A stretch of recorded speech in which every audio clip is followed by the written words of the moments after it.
what's going on, y'all? T-Bob here. And Jake as well. And you're about to watch a little OTB LSU. We're going to give you all the latest, greatest between LSU football, baseball, women's basketball, softball, and everything in between. Bottom line, if you want to talk Tigers, keep it locked, subscribe, like it, and we hope you enjoy. Let's talk about Dakorien Moore and a little LSU football. Of course, spring ball going on right now. Still no major storylines to emerge out of spring as of yet. We'll continue to break it down as they go through the process of starting to shape this 2023 team. Is it 20? It's 2024, isn't it? This 2024 team. And come December, this 2025 class will be signing. Well, isn't it going to be during the SEC championship week now? Yeah, it's moved up. What? Yeah.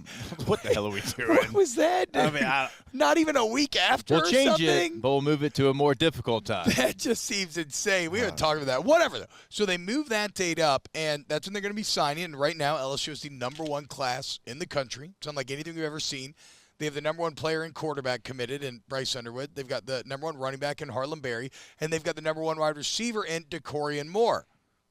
Well, Dakorien Moore is committed, but Dakorien Moore also just released a top 4, for whatever that's worth. And it's Oregon, Texas, Ohio State, and LSU. Yes, Moore is he is a verbal commit. Mm-hmm. But, Jake, I don't know if I'm going to frame him too much like that in my mind canon anymore when you're releasing a top 4 that has, outside of Georgia, probably the best recruiting schools right now in the country. That may be a little too much for Oregon, like maybe I'm giving them too much credit. But when you're talking about Texas and Ohio State right now, Ohio State's right there with Georgia.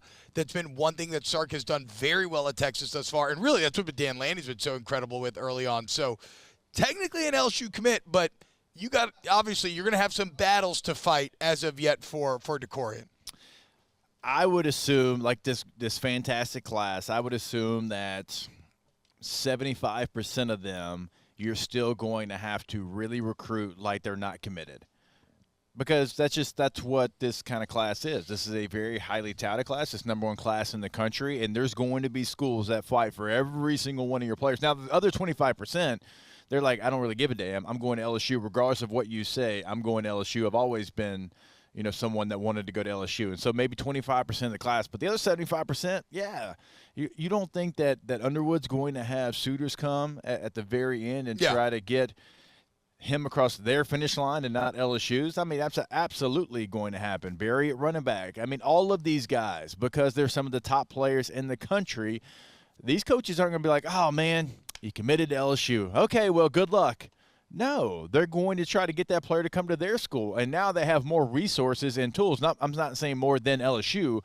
I'm saying they have more things they can offer these student athletes to be able to go out there and come to their school, as far as certain states have certain NIL deals where you can go ahead and get that done now. So it's not going to be one that is easy. It's not going to be one that you don't have, for these LSU coaches, some night sweats over.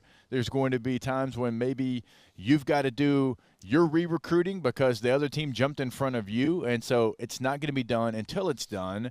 And that's just what this kind of class is going to be. That's what you have when you have number 1, 2, 3 classes in the country that you had committed this early in the process. Yeah, and in case you don't know who Dakorien Moore is, right now on 247, he's the number 1 wide receiver in the country, number 2 player in Texas, number 4 nationally.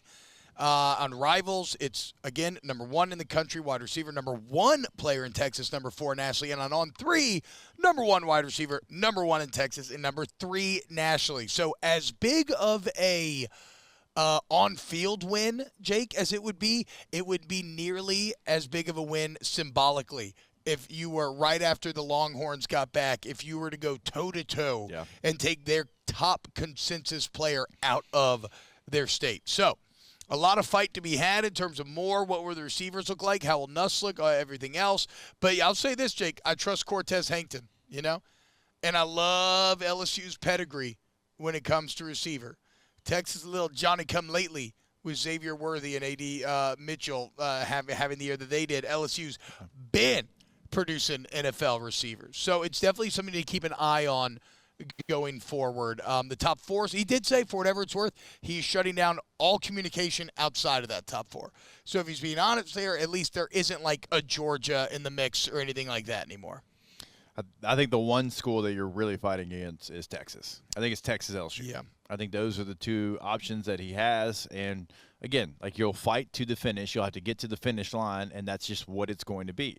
All these top players are going to have a second school that you have to fight against.